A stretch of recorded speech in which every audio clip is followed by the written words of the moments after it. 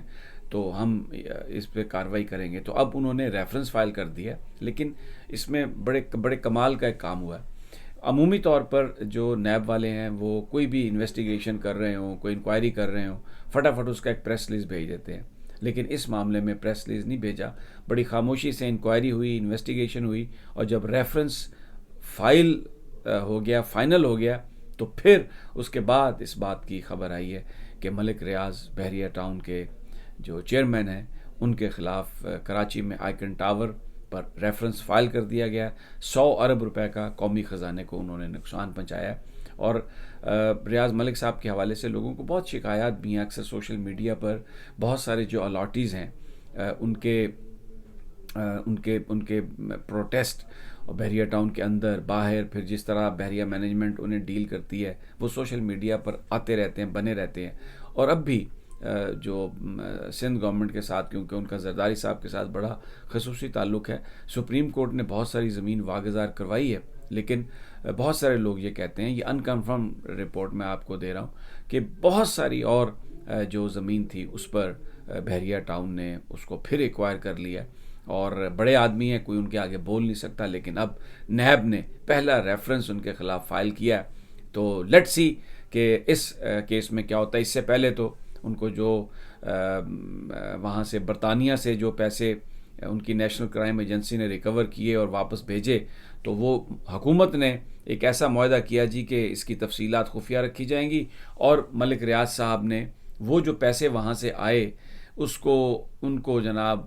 جو ان کو جرمانہ ہوا تھا، جو انہوں نے سپریم کورٹ میں جمع کرانا تھا، ان میں ان پیسوں کو ڈائیورٹ کر دیا۔ تو وہ ایک چونا اس طرح سے لگ چکا ہے پاکستانی قوم کو۔ لیکن بہرحال اب یہ تو ایک ریفرنس ہے، and let see what happens. But ایک یہ ایسی شروعات ہے کہ جس میں ہمیں یہ لگتا ہے کہ جو بڑے بڑے آدمی ہیں ان کے خلاف ضرور ہوگا، کیونکہ اس ریفرنس میں جو ای ڈی او تھے جنہوں نے یہ زمین بیچی تھی ڈاکٹر ڈنشا کو، وہ وعدہ معاف گواہ بنے ہیں، جو پھر بعد میں سیکرٹری سروسز تھے سندھ کے، وہ وعدہ معاف گواہ بنے ہیں۔ بڑا اسٹرانگ ایویڈنس ہے، اور بظاہر لگ رہا ہے کہ اس میں ملک ریاض صاحب کی جو بچت ہے اس کا امکان کم ہے۔ Kashmir United nation security council کا اجلاس ہوا ہے، یو این آبزرور جو ملٹری آبزرور ہیں ان کی رپورٹ پیش ہوئی ہے، اور روس اور چائنا نے پاکستان کی بھرپور مدد کی ہے۔ چائنیز امبیسڈر نے بعد میں اجلاس کے گفتگو کرتے ہوئے کہا کہ Kashmir top of the agenda, اور ہم یہ سمجھتے ہیں کہ کشمیر ایک ڈسپیوٹڈ ٹیریٹری ہے، پاکستان اور بھارت کو مل کر اس کا حل نکالنا ہوگا، اور اقوام متحدہ کی جو قراردادیں ہیں ان کی روشنی میں کشمیریوں کو پلبسائٹ یعنی ووٹ کا حق ملنا چاہیے، استصواب رائے ہونا چاہیے، اور پھر جس طرف کشمیری جانا چاہیں وہ جائیں، اور اسی طرح یہ معاملہ سیٹل ہوگا، اور ہماری بڑی پوزیشن واضح اور کلیئر ہے۔